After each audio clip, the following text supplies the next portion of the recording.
Guys देखिए ये seating arrangement का क्वेश्चन है। सीटिंग अरेंजमेंट कह सकते हो एक पजल का पार्ट है। आपसे ये मेनली प्री के एग्ज़ाम में IBPS PO SBA PO के एग्ज़ाम में प्री के एग्ज़ाम में ऐसे क्वेश्चन आएंगे।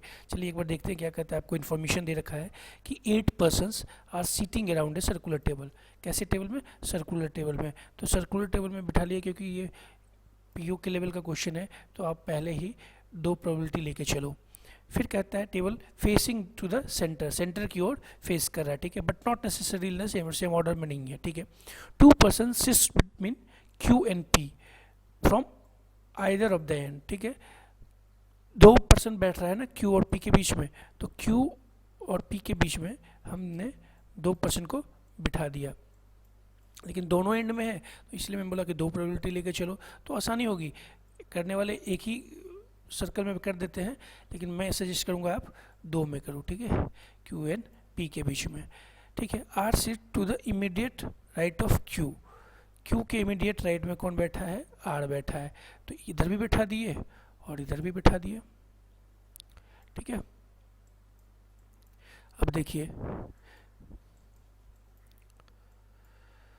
अब क्या कहता है, आगे आगे देख लेते हैं। R sits to the immediate right of Q, यहाँ तक हो गया। फिर 1 person sits between R and S, R और S के बीच में एक पर्सन बैठता है और S हु फेसेस T, ठीक है। R और S के बीच में एक पर्सन बैठता है, लेकिन S जो है वो T को फॉलो करेगा। देखिए यहाँ अगर R और S के बीच में यहाँ बिठा सकते हैं, क्योंकि इधर तो बिठा नहीं सकते क्योंकि P है यहाँ पे, तो इधर बिठाएंगे तो R और S के बीच में एक लोग, लेकिन T को फेस करना चाहिए, लेकिन ये यहाँ पे P है तो T को फेस नहीं कर रहा है, तो ये पॉसिबल नहीं है, तो इधर छोड़ दो। फिर इधर देखो क्या है, R और S के बीच में एक लोग बैठेंगे लेकिन T को फेस करेंगे, तो R को S यहाँ बैठाया तो T यहाँ हो जाएगा, समझ रहे हो, ऐसे दोनों के बीच में। फिर S एक यहाँ होता तो P यहाँ होता, तो ये नहीं होता, तो P को यहाँ कैंसिल करके मैं एक प्रोबेबिलिटी अगर लेना चाहता हूँ तो यहाँ ले लूँगा, P यहीं हो गया Q और P। फिर S को एक को यहाँ बिठा दो तो S के सामने T हो जाएगा। अब 2 प्रोबेबिलिटी लेके हम लोग यहाँ चल देंगे, ठीक है। अब देखिए कहता है Q and T are not the immediate neighbours of each other. Q और T इमीडिएट नेबर नहीं है, तो यहाँ पे देखो Q यहाँ है, T नहीं है। फिर यहाँ और यहाँ Q और T इमीडिएट नेबर हैं, तो ये तो नहीं होगा, तो इसको कैंसिल कर दो, ठीक है। अब आ जाओ इस पे आगे। कहता है W sits second to the left of V। W जो है वो second to the left of V है और 3 person sits between U and V, ठीक है।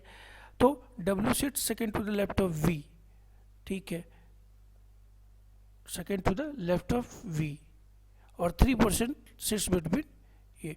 तो अगर W second to the left है ना, तो इधर बिठा दिया मैंने सेकेंड टू द लेफ्ट, और 3 person sits between U and V, U को इधर बिठा दिया, तो ये सारा कंप्लीट होगा। एक बार ये कंप्लीट हो गया तो आप आगे क्वेश्चन भी कर सकते हो आराम से। क्या कहता है question, which one of the following does not belong to the group Q W, Q और W। देखिए Q यहाँ है, W एक मतलब आमने सामने बैठे हैं, ठीक है, एक दूसरे को फेस कर रहे हैं। आगे P एंड U फेस नहीं कर रहे हैं एक दूसरे को।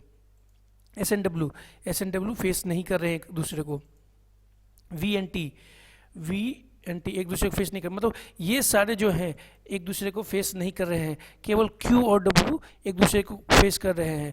तो ये क्या हुआ, ऑड वन आउट हो गया, तो यही आपका आंसर हो जाएगा। क्यों? क्योंकि बाकी सब जो हैं, बाकी सारे ऑप्शन में देख लो, एक दूसरे Q और P भी एक दूसरे को देखो फेस नहीं कर रहा, Q यहाँ है और P यहाँ है, लेकिन Q और W एक दूसरे को फेस कर रहे हैं, तो आपका आंसर क्या हो जाएगा, Q एंड W। एक बार आपने इसको सॉल्व करना सीख लिया, पजल सॉल्व हो गया, तो कैसे भी क्वेश्चन आएगा आप उसको हैंडल कर लोगे, आराम से सॉल्व कर लोगे, ठीक है। ओके।